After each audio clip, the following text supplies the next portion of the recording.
नमस्कार।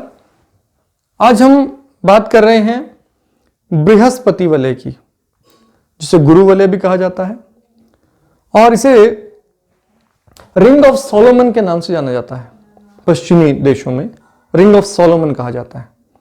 ये रेखा, ये एक वलय है जो बृहस्पति की उंगली, जो तर्जनी हमारी उंगली है, इस तर्जनी उंगली को घेरता है और बृहस्पति पर्वत पर पाया जाता है।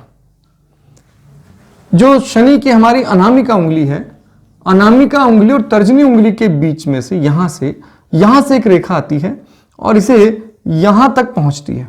इस तरह से एक वलय बन जाता है। इसे रिंग ऑफ सोलोमन कहा जाता है, बृहस्पति वलय हम कहते हैं, या हम गुरु वलय भी इसको कहते हैं।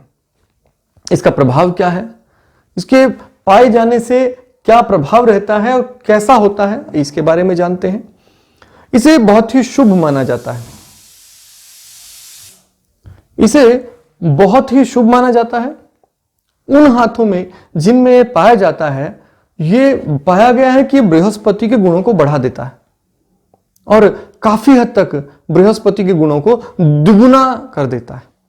तो बृहस्पति के गुण जैसे कि भक्ति, महत्वाकांक्षा और आप कहें तो इसे आध्यात्मिक अनुभूति, ईश्वरीय कृपाएं, धार्मिक मामलों में उसकी समझ, धर्म को जानने की इच्छा, रहस्यमय विद्याओं को जानने की इच्छा, इन सभी में वृद्धि होती है यदि किसी हाथ में रिंग ऑफ सोलोमन यानी कि गुरु वलय पाया जाता है।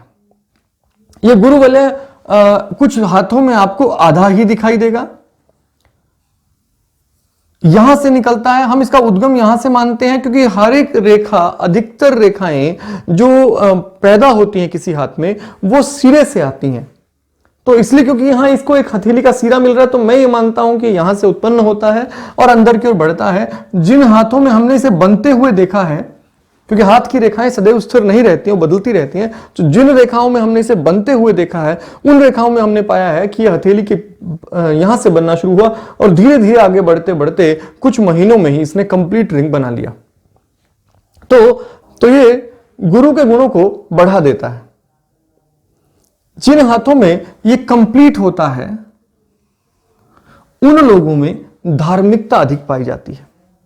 यदि ऐसे व्यक्ति किसी धर्म के प्रोग्राम से, कार्यक्रम से जुड़े हैं या कोई धार्मिक ऐसा उनका प्रोफेशन है जो धर्म से जुड़ा हुआ है, तो उसमें काफी सफलता प्राप्त करते हैं। ऐसे लोग अपने जीवन काल में धर्म की समझ बहुत अच्छी रखते हैं। जो रहस्यमय विद्याएं हैं उनमें रुचि भी इनकी अधिक होती है। धर्म के बारे में बहुत अध्ययन करते हैं, बहुत अच्छे से धर्म को समझते हैं। इनमें यह भी हम मानते हैं कि जिन हाथों में कंप्लीट गुरु माना जाता है, कंप्लीट गुरु वलय मिलता है, बृहस्पति का वलय कंप्लीट जिन हाथों में होता है, उन हाथों में धार्मिकता इतनी हद तक देखी जाती है कि उनमें वैराग्य आने लगता है। तो ये जो रिंग ऑफ सोलोमन है, ये एक तरह के वैराग्य का भी सूचक है। और अगर ये कुछ हाथों में तो आपको ये डबल गुरु वलय भी दिखाई दे जाएंगे। यदि किसी हाथ में आपको दोहरा गुरु वलय दिखाई दे जाए, तो यह अतीव मात्रा में वैराग्य को देखा गया है। इसे कुछ विद्वानों ने गुरु वलय के दोहरे होने को प्रव्रजक योग कहा है, यानी कि ऐसे लोगों में संन्यास लेने की संभावना बहुत अधिक होती है। और मैंने कई सन्यासियों के हाथ में पूर्ण गुरु वलय या दोहरा गुरु वलय देखा है। तो यह अनुभव का विषय है हमारे कि ऐसे लोग जो धर्म से जुड़े हैं, धार्मिक संत हैं, धार्मिक ऊंचे पदों पर आसीन हैं धर्म में, या बहुत बड़े धर्म के समझ रखते हैं, ऐसे लोगों के हाथ में आपको गुरु वलय दिखाई देगा और इनके सन्यासी हो जाने की, वैरागी हो जाने की संभावना अधिक होती है। यह जरूरी नहीं है कि दीक्षित होकर किसी सन्यासी पंथ में ही शामिल हो जाएं, किंतु ऐसे लोगों के हाथ में धार्मिकता अधिक होती है, वैराग्य अधिक होता है। अब क्योंकि वैराग्य अधिक होता है, तो ऐसी स्थिति में इनके सन्यास लेने की संभावना भी कहीं अधिक बढ़ जाती है। अगर ये सन्यासी नहीं है तो भी ये गृहस्थ सन्यासी की तरह ही व्यवहार करते हैं। इनका जीवन जो है वो पूरी तरह से धर्म में डूबा हुआ और बहुत धार्मिकता युक्त होता है।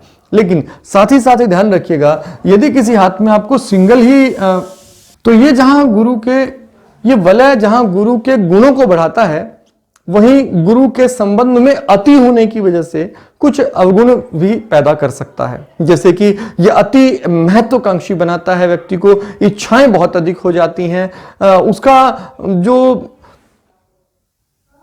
ईश्वर को पाने की अभिलाषा है वो भी अति मात्रा में बढ़ जाती है। इससे ये तो गुण की तरह हम देखते हैं कि धार्मिकता हो जाती है, उसकी वैराग्यता बहुत अधिक बढ़ जाती है। ये बृहस्पति का अवगुण भी है और गुण भी है, क्योंकि सांसारिक व्यक्तियों के हिसाब से ऐसा व्यक्ति संसार में बहुत रुचि नहीं लेता, ये उसका अवगुण है। लेकिन वास्तव में अगर आध्यात्मिक व्यक्ति है तो वो मानेगा कि ये एक विशेष प्रकार का गुण हो जाता है। तो ये बात की हमने गुरु वलय के बारे में। अगली वीडियो में मैं आपको बताऊंगा शुक्र वलय के बारे में। धन्यवाद।